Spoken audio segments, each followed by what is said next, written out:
আপনার চাকরি যদি আগামীকাল চলে যায়, হঠাৎ যদি মোবাইলে একটা ফোন আসে, আপনাকে আর প্রয়োজন নেই, অথবা পরিবারের কেউ অসুস্থ হয়ে হাসপাতালে ভর্তি হয়, তখন আপনার ব্যাংক অ্যাকাউন্টে কত টাকা আছে? 1 মাস চলার মতো, নাকি মাত্র কয়েকদিনের? অবাক করার বিষয় হলো, জাপানের অনেক সাধারণ মানুষ অর্থনৈতিক সংকটের সময়ও শান্ত থাকে, কারণ তারা ভাগ্যের উপর নয়, প্রস্তুতির উপর বিশ্বাস করে। আজ আমি আপনাকে শেখাবো জাপানিদের একটি সহজ কিন্তু শক্তিশালী পদ্ধতি, যার মাধ্যমে মাত্র 3টি ধাপে আপনি তৈরি করতে পারবেন নিজের ইমার্জেন্সি ফান্ড। আর এই ফান্ড একদিন আপনার জীবন বাঁচাতেও পারে।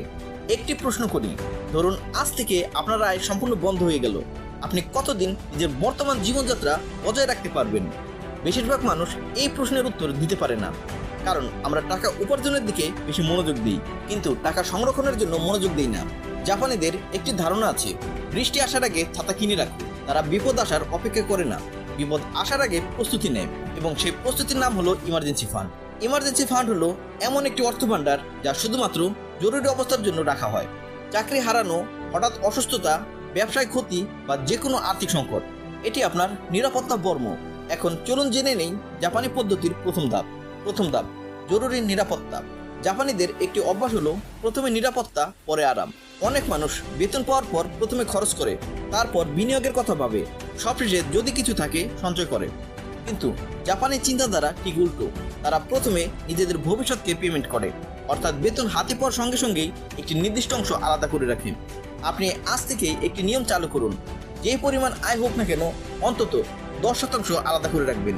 5,000 টাকা আয় হলে 500 টাকা, 10,000 টাকা আয় হলে 1,000 টাকা, 50,000 হলে 5,000। পরিমাণ ছোট হলেও সমস্যা নেই, গুরুত্বপূর্ণ হলো অভ্যাস, কারণ ছোট ছোট ফোঁটায় একদিন সমুদ্র তৈরি করে।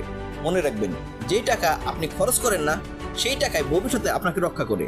কিন্তু শুধু টাকা জমালেই হবে না, অনেক মানুষ টাকা জমায়, আবার কয়েকদিন পর সেই টাকায় খরচ করে ফেলে। তাহলে সমাধান কি? চলুন যাই দ্বিতীয় ধাপ, টাকাকে আড়ালে রাখুন। জাপানে একটি জনপ্রিয় ধারণা আছে, যা চোখে পড়ে তা খরচ হয়ে যায়। আপনার ইমার্জেন্সি ফান্ড যদি দৈনন্দিন ব্যবহারের অ্যাকাউন্টে থাকে, তাহলে কোনো না কোনো অজুহাতে সেটা খরচ হয়ে যাবে। নতুন ফোন, ঘুরতে যাওয়া, অনলাইন শপিং, সবকিছুই তখন জরুরি মনে হবে। তাই জাপানিরা ইমার্জেন্সি ফান্ডকে আলাদা রাখেন, একটি আলাদা ব্যাংক অ্যাকাউন্টে, অথবা এমন জায়গায় যেখানে টাকা তুলতে একটু বাড়তি সময় লাগে। এর ফলে আবেগের বশে টাকা খরচ করার সুযোগ কমে যায়। একটি বিষয় মনে রাখবেন, ইমার্জেন্সি ফান্ড কোনো বিনোদনের জন্য নয়, এটি কোনো শপিং ফান্ড নয়, এটি কোনো ভ্রমণ ফান্ডও নয়, এটি শুধুমাত্র জরুরি পরিস্থিতির জন্য। আপনি যদি এই নিয়ম ভেঙে ফেলেন, তাহলে পুরো সিস্টেমটাই ভেঙে যাবে।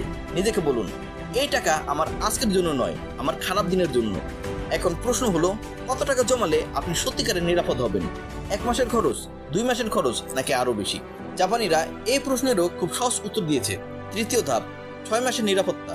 জাপানি আর্থিক পরিকল্পনায় একটি জনপ্রিয় লক্ষ্য হলো কমপক্ষে 6 মাসের জীবনযাত্রার খরচ জমিয়ে রাখা। ধরুন আপনার মাসিক খরচ 20,000 টাকা, তাহলে আপনার লক্ষ্য হবে 1,20,000 টাকা। যদি মাসিক খরচ 30,000 হয়, তাহলে লক্ষ্য হবে 1,80,000 টাকা। প্রথমে সংখ্যাটা বড় মনে হতে পারে, কিন্তু ভয় পাবেন না। জাপানিরা পাহাড়ের চূড়া দেখে হাঁটা শুরু করে না, তারা শুধু পরবর্তী এক ধাপ দেখে। আপনিও তাই করুন। আজ 1,000, আগামী মাসে আরও 1,000, তারপর আরও 1,000। একদিন পিছনে তাকিয়ে দেখবেন আপনার নিরাপত্তার দেয়াল তৈরি হয়ে গেছে, এবং সেই দেয়াল আপনাকে এমন আত্মবিশ্বাস দেবে যা অনেক ধনী মানুষেরও থাকে না। কারণ প্রকৃত সম্পদ শুধু আয় নয়, প্রকৃত সম্পদ হলো নিরাপত্তা। একজন সাধারণ কর্মচারীর গল্প কল্পনা করুন।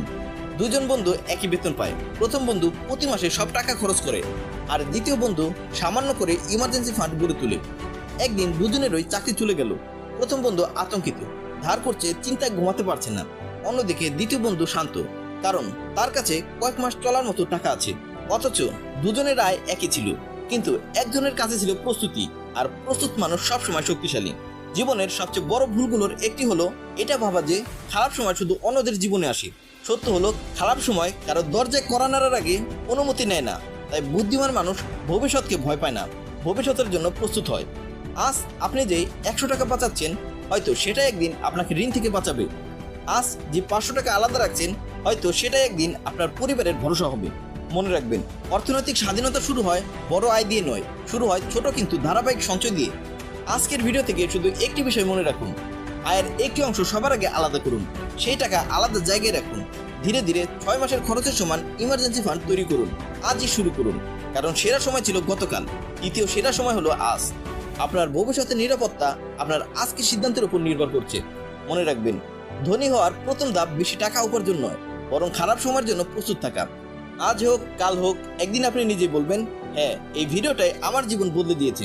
ভিডিওটি ভালো লেগে থাকলে লাইক দিন, বন্ধুদের সাথে শেয়ার করুন এবং এমন আরো মোটিভেশনাল ভিডিও পেতে চ্যানেলটি সাবস্ক্রাইব করতে ভুলবেন না। ধন্যবাদ।